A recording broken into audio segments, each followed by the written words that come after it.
അതിനോടൊപ്പം മറ്റൊരു കാര്യം നമ്മളെ അല്ലാഹുമ്മദ് റസൂൽ സല്ലല്ലാഹു അലൈഹി വസല്ലമ തങ്ങളും വളരെ വ്യക്തമായ നിലയിൽ സൂചിപ്പിച്ച് നമ്മളെ ഓർമ്മപ്പെടുത്തുന്നുണ്ട്.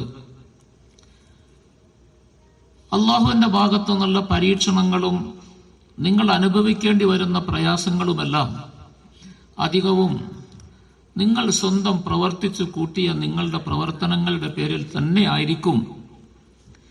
പിന്നെ നിങ്ങളുടെ പ്രവർത്തനത്തിൽ അധികവും അല്ലാഹു സുബ്ഹാനഹു വ തആല വിട്ടുകളയുന്നു. ഒന്നിനും നിങ്ങളുടെ മേൽ അല്ലാഹു പകരം പ്രതികാരം നടത്താറില്ല. ചെയ്യുന്ന പ്രവർത്തനങ്ങളുടെ പേരിൽ ഒന്നും അല്ലാഹു തആല നടപടിയെടുക്കാറില്ല. തിരിച്ചു വരാനും അല്ലാഹുവിലേക്ക് മടങ്ങാനും വേണ്ടി ചില കാര്യങ്ങൾ മാത്രം അല്ലാഹു സുബ്ഹാനഹു വ തആല വളരെ ചെറിയ നിലയിൽ നിങ്ങളോട് പ്രതികരിക്കുക മാത്രമേ ചെയ്യുകയുള്ളൂ. പക്ഷെ അനുഭവിക്കേണ്ടി വരുന്ന കഷ്ടപ്പാടുകൾ മുഴുവനും നിങ്ങളുടെ പ്രവർത്തന ബലമാണ്, പ്രവർത്തന ദൂഷ്യത്തിന്റെ പേരിലാണ് എന്ന് നിങ്ങൾ മനസ്സിലാക്കേണ്ടതാണ് ഏറ്റവും ഉയർന്ന കാര്യമെന്ന് അല്ലാഹു തആല നമ്മളെ ഓർമ്മപ്പെടുത്തുന്നുണ്ട്. വമാ അസാബകും മിൻ മുസീബത്തിൻ ഫബിമാ കസബത് ഐദീകും വയഅഫു അൻ കസീർ. അല്ലാഹു തആല നമ്മളോട് പറയുകയാണ്, നിങ്ങൾക്ക് അനുഭവിക്കേണ്ടി വരുന്ന പ്രയാസങ്ങളും ബുദ്ധിമുട്ടുകളും മുഴുവൻ ഫബിമാ കസബത് ഐദീകും, നിങ്ങൾ തന്നെ സ്വന്തം സമ്പാദിച്ച് നിങ്ങളുടെ കൈകൾ കൊണ്ട് ചെയ്തു വെച്ച പ്രവർത്തനങ്ങളുടെ പേരിൽ തന്നെയാണ് നിങ്ങൾക്കിതെല്ലാം വരുന്നത്. ഞാനായിട്ട് നിങ്ങളെ ബുദ്ധിമുട്ടിപ്പിക്കണമെന്നോ പ്രയാസപ്പെടുത്തണമെന്നോ നിങ്ങൾക്ക് ദുരിതങ്ങളും കഷ്ടപ്പാടുകളും തരണമെന്നോ തീരുമാനിച്ചിട്ടേ ഇല്ല. അങ്ങനെ ഞാൻ ചെയ്യുകയുമില്ല. കാരണം ഞാൻ റഊഫാണ്, റഹീമാണ്, കരീമാണ്, ദുൽ ജലാലി വൽ ഇക്റാം, വഹാബാണ്, റസാഖാണ്. എല്ലാ നിലയിലും നിങ്ങളോട് കരുണയുള്ളവനാണ്. എന്റെ സിഫാത്തുകൾ അധികവും ജമാലിയത്തിന്റെ സിഫത്തുകളാണ്, കാരുണ്യത്തിന്റെ സിഫത്തുകളാണ്. ഞാൻ നിങ്ങളോട് കരുണയുടെ വാതിൽ തന്നെയാണ് എപ്പോഴും തുറക്കുന്നത്. നിങ്ങളെ ഉപദ്രവിക്കലോ കഷ്ടപ്പെടുത്തലോ എന്റെ നടപടിയല്ല. ഞാൻ എന്റെ അടിമകളോട് ആ നിലയിൽ ചെയ്യാറുമില്ല. എന്റെ അടിമകളോട് ഏറ്റവും കൂടുതൽ കരുണയുള്ളവനാണ് ഞാൻ, അല്ലാഹു സുബ്ഹാനഹു വ തആല പറയുന്നു.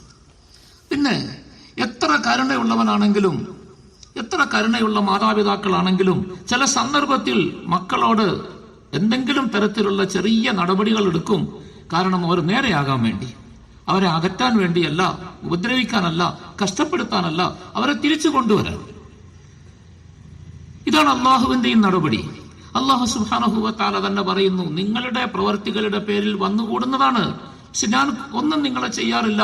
വയഅഫു അൻ കസീർ, ചെയ്യുന്ന ധാരാളം കാര്യങ്ങളും അല്ലാഹു തആല മാപ്പാക്കി വിട്ടുകളയുക.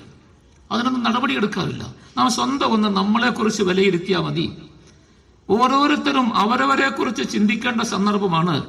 അല്ലാഹു സുബ്ഹാനഹു വ തആല നമ്മളുടെ പ്രവർത്തനങ്ങളുടെ പേരിൽ നമ്മളോട് എങ്ങനെയാണ് പെരുമാറേണ്ടത്, എന്തായിരിക്കണം അല്ലാഹുവിന്റെ പെരുമാറ്റം നമ്മളോട് ഉണ്ടാകേണ്ടത് എന്ന് സ്വയം നമ്മൾ ചിന്തിക്കേണ്ട സന്ദർഭമാണ്.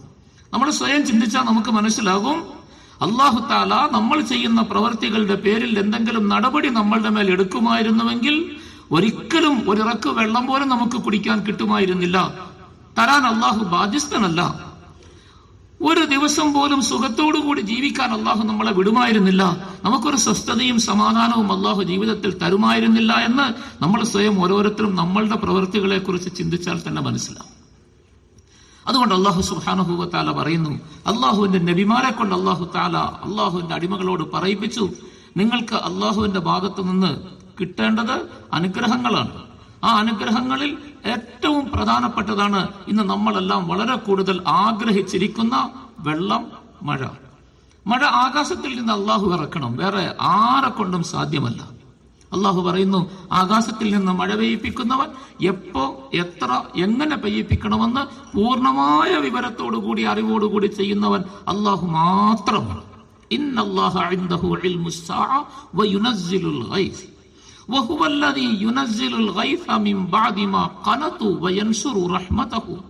അല്ലാഹു പറയുന്നു, മനുഷ്യൻ ചിലപ്പോൾ കിട്ടുകയില്ല എന്ന് നിരാശരായി പോകും. മഴയ്ക്ക് വേണ്ടി ദുആ ചെയ്യുന്നു. നമ്മൾ ആരും കണക്ക് കൂട്ടരുത്. അല്ലാഹു തആല നമ്മളുടെ മേൽ കരുണയുള്ളവനാണ്. അല്ലാഹു തആല തീർച്ചയായിട്ടും നമ്മളുടെ ദുആക്കളെ സ്വീകരിക്കും, ഉറപ്പാണ്. പക്ഷെ നമ്മൾ ആരും തീരുമാനിക്കരുത്, ഉറപ്പിക്കരുത്, നമ്മൾ ദുആ ചെയ്ത ഉടനെ തന്നെ അല്ലാഹു തആല നടപ്പിലാക്കി തന്നുകളയും നമ്മൾ ചോദിക്കുന്നത് എന്നൊരിക്കലും വിചാരിക്കരുത്. ചിലപ്പോൾ അല്ലാഹു സുബ്ഹാനഹു വ തആല നമ്മളെ നീട്ടിക്കൊണ്ടു പോകും. അല്ലാഹു പറയുന്നു, വഹുവല്ലദീ യുനസ്സിലുൽ ഗൈസ മിൻ ബഅദി മാ ഖനതു. മനുഷ്യൻ ചോദിച്ച് ചോദിച്ച് ചോദിച്ച് കിട്ടുകയില്ല എന്ന് നിരാശനായതിനു ശേഷവും അല്ലാഹു തആല അവന്റെ ഭാഗത്ത് നിന്ന് സഹായമായിട്ട് അള്ളാഹുവിന്റെ ഭാഗത്ത് നിന്ന് മഴ വർഷിപ്പിക്കുന്നവനാണ്. വയൻസുറു റഹ്മതഹു, അപ്പോഴാണ് അള്ളാഹുവിന്റെ റഹ്മത്ത് അള്ളാഹുവിന്റെ അടിമകളുടെ മേൽ അള്ളാഹു തആല വിതറുന്നത്. അള്ളാഹു തആല ധാരാളമായി അവന്റെ റഹ്മത്തിനെ തുറന്നു കൊടുക്കുന്നത് അപ്പോഴാണ്. മനുഷ്യൻ ചോദിച്ച് ചോദിച്ച് ചിലപ്പോൾ അള്ളാഹു ഇനി കിട്ടുകയില്ലേ പടച്ചവനെ എന്ന് തോന്നിപ്പോകും. ഞങ്ങൾക്കിനി തരികയില്ലേ, ഞങ്ങൾ ഇങ്ങിനിലയിലായി പോയല്ലോ എന്ന് മനുഷ്യനക്ക് തോന്നുന്ന അവസ്ഥ വരെ ചിലപ്പോൾ എത്തുമെന്ന് അള്ളാഹു പറയും. നമ്മൾ എത്തണം. കാരണം നമ്മൾ ആ നിലയിലുള്ളവരാണ്. നമ്മൾ ആരും നല്ലവരാണെന്ന് പറയാൻ, സ്വയം നല്ലവരാണെന്ന് പറയാൻ നമുക്ക് ആർക്കും അർഹതയില്ല, ആർക്കും അവകാശമില്ല. അള്ളാഹുവിന്റെ അടുക്കൽ, അള്ളാഹുവിന്റെ സന്നിധിയിൽ നമ്മളെക്കുറിച്ച് എന്താണ് കണക്കാക്കപ്പെടുന്നത് എന്ന് നമുക്ക് ആർക്കും തീരുമാനിക്കാൻ പറ്റുകയില്ല. സയ്യിദുനാ മുഹമ്മദ് റസൂലുള്ളാഹി സ്വല്ലല്ലാഹു അലൈഹി വസല്ലം തങ്ങൾ ഒരു സന്ദർഭത്തിൽ പറഞ്ഞു, ഞാൻ അള്ളാഹുവിന്റെ റസൂലാണ്, അള്ളാഹുവിന്റെ പരിശുദ്ധരായ ദൂതരാണ് ഞാൻ. പക്ഷെ എന്നോട് എന്ത് ചെയ്യപ്പെടുമെന്നുള്ളതിനെ കുറിച്ച് എനിക്കൊരു ബോധ്യവും ഇല്ല, എനിക്ക് തീരുമാനിക്കാനോ പറയാനോ സാധിക്കുകയില്ല എന്ന് നബിതങ്ങൾ സല്ലല്ലാഹു അലൈഹി വസല്ലം പറയുന്നെങ്കിൽ പിന്നെ നമ്മുടെയൊക്കെ അവസ്ഥ എന്താ? നമ്മളൊക്കെ പിന്നെ എന്താണ് അള്ളാഹുവിന്റെ അടുക്കൽ നമ്മളുടെ മുമ്പിൽ കാണിക്കാനുള്ളത്? അള്ളാഹുവിന്റെ മുമ്പിൽ കാണിക്കാൻ നമ്മുടെ കൈവശം എന്തുണ്ട്? യാതൊന്നുമില്ല. പിന്നെയും നമ്മൾ അള്ളാഹുവിലേക്ക് മാത്രം അഭയം പ്രാപിക്കണം. ഇതാണ് നമ്മളെ നബി സല്ലല്ലാഹു അലൈഹി വസല്ലം തങ്ങൾ പഠിപ്പിച്ചത്.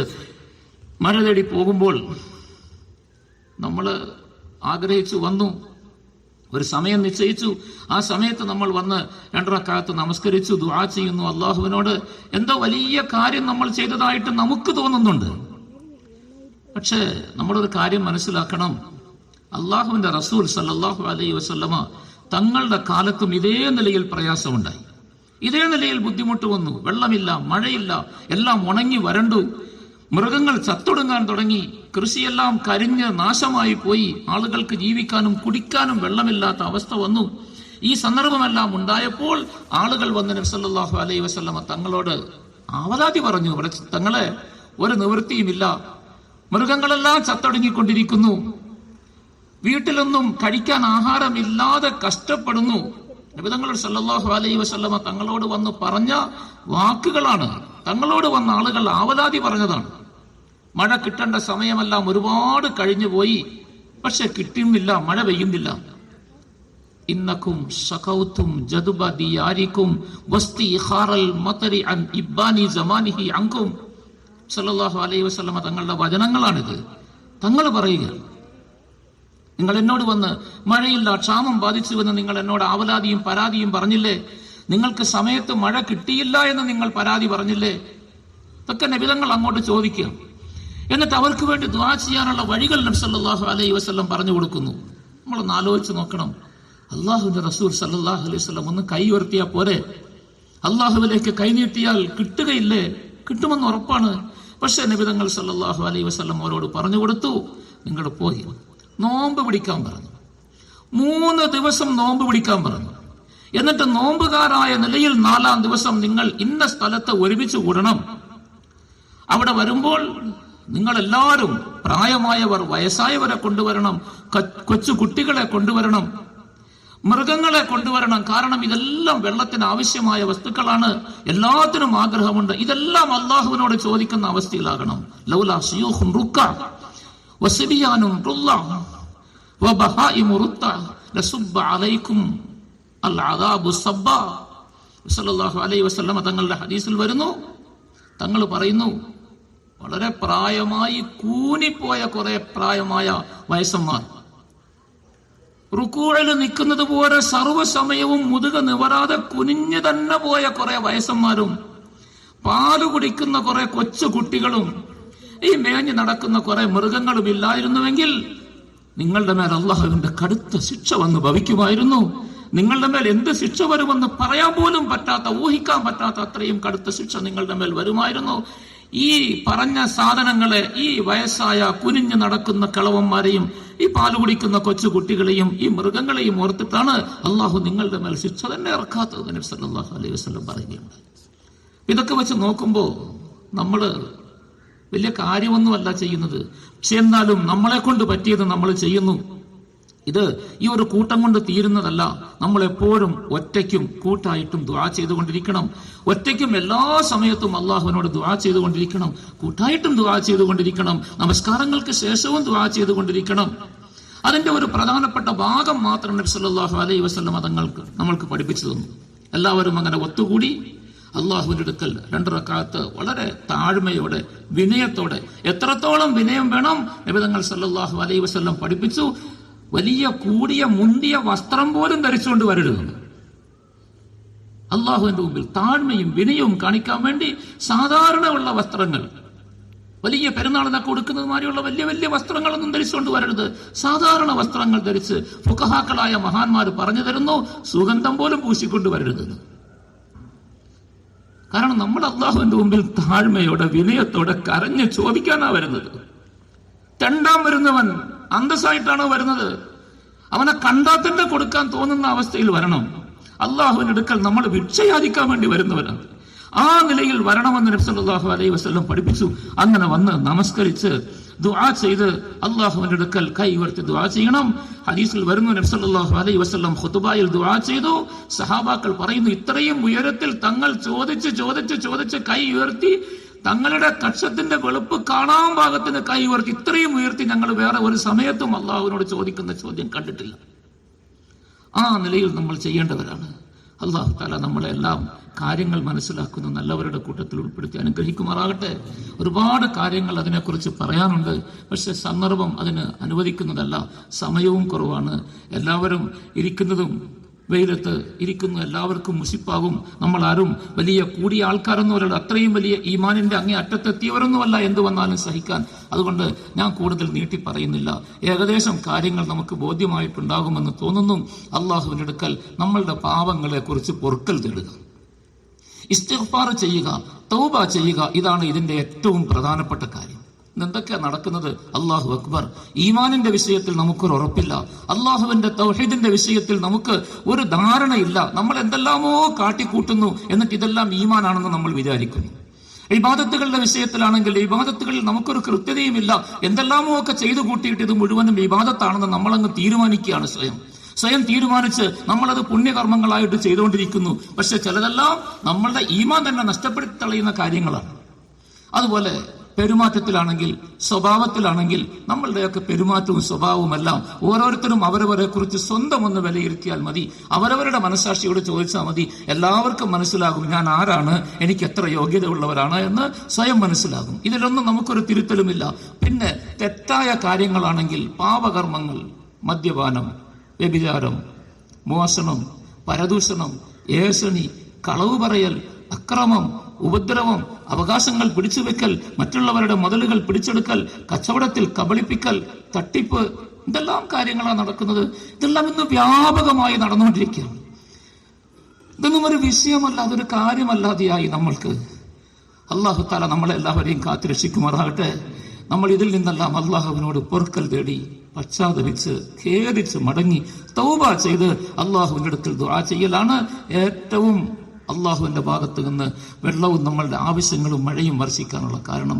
വനിസ്തഗ്ഫിറു റബ്ബക്കും ഇന്നഹു കാന ഗഫാറ യുർസിലിസ് സമാഅ അലൈക്കും മിദ്റാറ വയുംദിദുക്കും ബിഅംവാലിൻ വബനീന വയജ്അൽ ലക്കും ജന്നാത്തിൻ വയജ്അൽ ലക്കും അൻഹാറ. അല്ലാഹു സുബ്ഹാനഹു വ തആല നമ്മളെ പഠിപ്പിക്കുന്നുണ്ട്. അതുകൊണ്ട് അള്ളാഹുവിലേക്ക് പശ്ചാത്തപിച്ച് മടങ്ങി ഖേദിച്ച് മടങ്ങി ഇരിക്കുന്ന ആളുകൾ വന്നു കൂടിയ ആളുകളെല്ലാം മനസ്സുകൊണ്ട് തൗബ ചെയ്യൻ. പടച്ചവനെ, എന്റെ ജീവിതത്തിൽ ഒരുപാട് പാപങ്ങൾ വന്നുപോയി, ഞാൻ വലിയ മഹാഭാവിയാണ് പടച്ചവനെ, എന്റെ പാപങ്ങളെല്ലാം നിന്റെ കരുണ കൊണ്ട് നീ എനിക്ക് പുറത്തു തന്ന് എന്റെ ദുആ നിന്നിലേക്ക് നീ സ്വീകരിക്കണേ പടച്ചവനെ എന്ന് തൗബ ചെയ്യൻ, പശ്ചാത്തപിച്ച് മടങ്ങി. ഇനി മേലിൽ അള്ളാഹുവിന്റെ അടുക്കൽ ഇഷ്ടമില്ലാത്ത പാപകരമായ കാര്യങ്ങളിൽ മുഴുകുകയില്ല എന്നും ചെയ്യുകയില്ല എന്നും പാപത്തിൽ നിന്ന് ഒഴിഞ്ഞ് ജീവിക്കാമെന്ന് എല്ലാവരും പൊറുക്കൽ തേടി പശ്ചാത്തപിച്ച് മടങ്ങി അള്ളാഹുവിലേക്ക് തൗബ ചെയ്യൻ. മനസ്സുകൊണ്ട് പൂർണ്ണമായ നിലയിൽ അള്ളാഹുവിലേക്ക് നേരിട്ടവരായ നിലയിൽ നമസ്കരിക്കാനും ദുആ ചെയ്യാനും തയ്യാറാകും. ഇൻഷാ അല്ലാഹ് ഇപ്പൊ നമസ്കാരം നടക്കും. 2 റക്അത്ത് നമസ്കാരം, സാധാരണ നമസ്കാരം പോലെയുള്ള 2 റക്അത്ത് നമസ്കാരം. അതിനുശേഷം ചെറിയ ഖുതുബായും, ഖുതുബായിൽ പറയേണ്ട കാര്യങ്ങളാണ് ഇതെല്ലാം. പക്ഷേ ആ സമയത്ത് ശ്രദ്ധിക്കാനോ അല്ലെങ്കിൽ ഇത് മനസ്സിലാക്കാനോ സാധിക്കാത്തത് കൊണ്ടാണ് നേരത്തെ ഈ കാര്യങ്ങളെല്ലാം പറയുന്നത്. ചെറിയ നിലയിൽ ചുരുങ്ങിയ ഖുതുബായും അതിനുശേഷം ഇൻഷാ അല്ലാഹ് ദുആയും നടക്കും. അതിനുശേഷം നമുക്ക് പിരിയാം. അല്ലാഹു സുബ്ഹാനഹു വ തആല നമ്മളുടെ ഈ അമലുകളെല്ലാം കബൂലാക്കി തരുമാറാകട്ടെ. അല്ലാഹുവിന്റെ കരുണ കൊണ്ട്, എൻ്റെ ഔദാര്യം കൊണ്ട് അല്ലാഹു സുബ്ഹാനഹു വ തആല നമ്മളുടെ ദുആക്കളെയെല്ലാം സ്വീകരിച്ച് പാപികളായ സാധുക്കളായ നമ്മളുടെ മേൽ അല്ലാഹുവിന്റെ കരുണ അല്ലാഹു തആല പൂർണ്ണമായ നിലയിൽ വർഷിച്ചു തരുമാറാകട്ടെ. അല്ലാഹുമ്മ ഇന്നാ നസ്തഗ്ഫിറുക ഇന്നക കുൻത ബിനാ ഗഫാറാ ഫഅർസിലിസ് സമാഅ അലൈനാ മിദ്റാറാ اللهم اسقنا غيثا مغيثا اللهم اسقنا الغيث ولا تجعلنا من القانطين واخر دعوانا الحمد لله رب العالمين. السلام عليكم.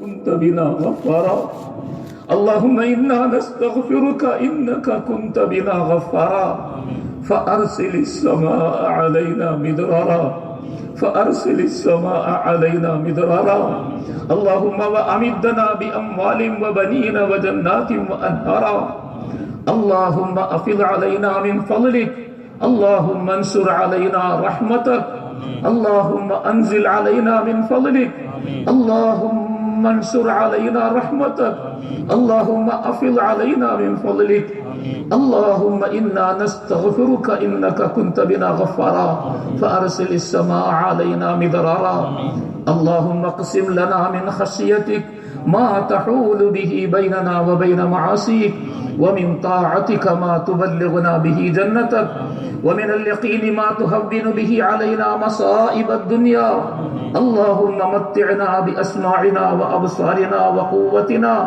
ما أحييتنا واجعله الوارث منا واجعل ثارنا على من ظلمنا وانصرنا على من عادانا اللهم لا تجعل مصيبتنا في ديننا ولا تجعل الدنيا أكبر همنا ولا مبلغ علمنا ولا غاية رغبتنا ولا تسلط علينا بذنوبنا من لا يخافك ولا يرحمنا اللهم زدنا ولا تنقصنا وأكرمنا ولا تهنا وأعطنا ولا تحرمنا وآثرنا ولا تؤثر علينا اللهم آثرنا ولا تؤثر علينا اللهم آثرنا ولا تؤثر علينا اللهم أرضنا عنك وارض عنا اللهم أرضنا عنك وارض عنا اللهم أرضنا عنك وارض عنا اللهم وفقنا جميعا لما تحب وترضى واجعل آخرتنا خيرا من الأولى اللهم مغفرتك أوسع من ذنوبنا اللهم مغفرتك أوسع من ذنوبنا اللهم مغفرتك أوسع من ذنوبنا ورحمتك أرجى عندنا من أعمالنا ورحمتك أرجى عندنا من أعمالنا اللهم رحمتك أرجى عندنا من أعمالنا اللهم أنزل علينا الغيث ولا تجعلنا من القانطين اللهم أنزل علينا الغيث ولا تجعلنا من القانطين اللهم أنزل علينا الغيث ولا تجعلنا من القانطين اللهم إنا نستغفرك إنك كنت بنا غفارا فأرسل السماء علينا مدرارا فأرسل السماء علينا مدرارا فأرسل السماء علينا مدرارا اللهم إنا نحن عبيدك الضعفاء الفقراء المساكين المقصرون اللهم إنا نحن عبيدك الذين عصوك في أمرك اللهم إنا نحن عبيدك الذين لم يبالوا بمعصيتك اللهم اغفر لنا اللهم اغفر لنا ما قد سلف من ذنوبنا وعصمنا فيما بقي من أعمالنا فإن الخير كله بيدك وأنت بنا رؤوف رحيم اللهم إنك أمرتنا بالدعاء ووعدتنا بالإجابة اللهم إنك أمرتنا بالدعاء ووعدتنا برحمتك بالإجابة وإنك لا تخلف الميعاد وإنك لا تخلف الميعاد وإنك لا تخلف الميعاد اللهم فأنزل علينا رحمتك اللهم فأنزل علينا الغيث ولا تجعلنا من القانطين اللهم اسقنا غيثا مغيثا هنيئا مريئا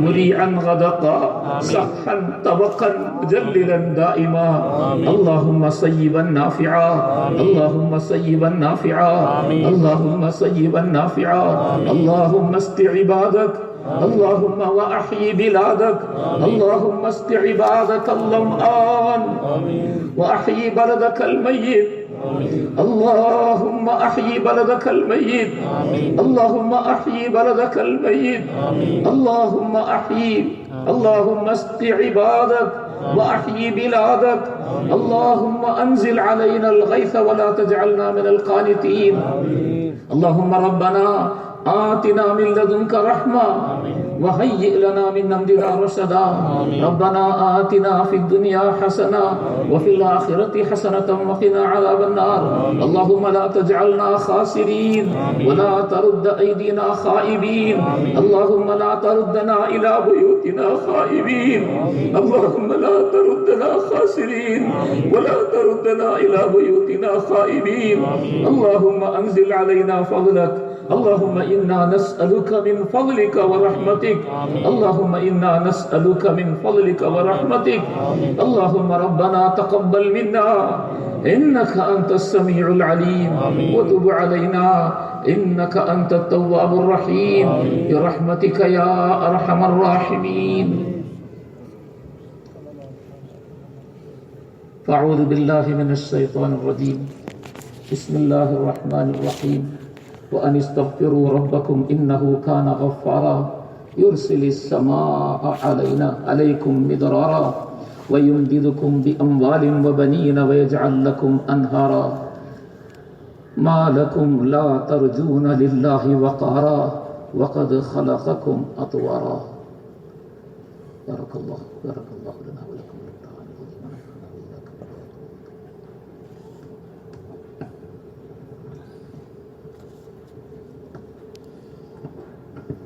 الحمد لله العلي الأكبر لا راد لما قضاه ولا دافع لما قدر أحمده سبحانه وتعالى وأشكره شكرا كثيرا كما أمر وأشهد أن لا إله إلا الله وحده لا شريك له إرغاما لمن جحد وكفر وأشهد أن سيدنا ومولانا محمد صلى الله عليه وسلم عبده ورسوله الشفيع المشفع في المحشر صلى الله عليه وعلى آله وأصحابه وأتباعه ما دار الشمس والقمر أما بعد فيا أيها الناس اتقوا الله حق تقاته ولا تموتن إلا وأنتم مسلمون واعتصموا بحبل الله جميعا ولا تفرقوا واذكروا نعمة الله عليكم وفضله ولا تنسوا فضل الله وبادروا إلى الأعمال الصالحات وبادروا إلى الصدقات والزكوات وبادروا إلى الخيرات كلها قبل أن يأتيكم الموت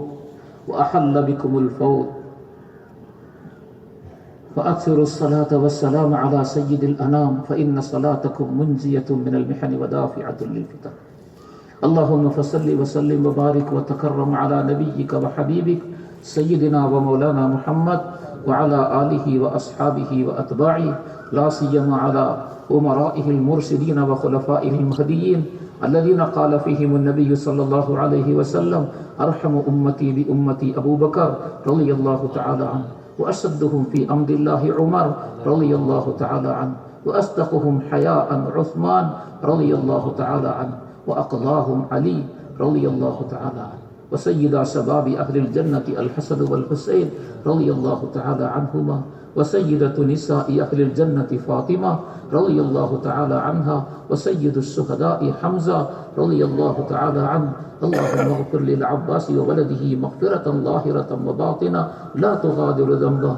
الله في أصحابي لا تتخذوهم غرضا من بعدي فمن أحبهم فبحبي أحبهم ومن أبغضهم فببغضي أبغضهم عباد الله تفكروا واعتبروا حق الاعتبار اللهم اغفر لنا وللمؤمنين والمؤمنات والمسلمين والمسلمات الأحياء منهم والأموات إنك مجيب الدعوات.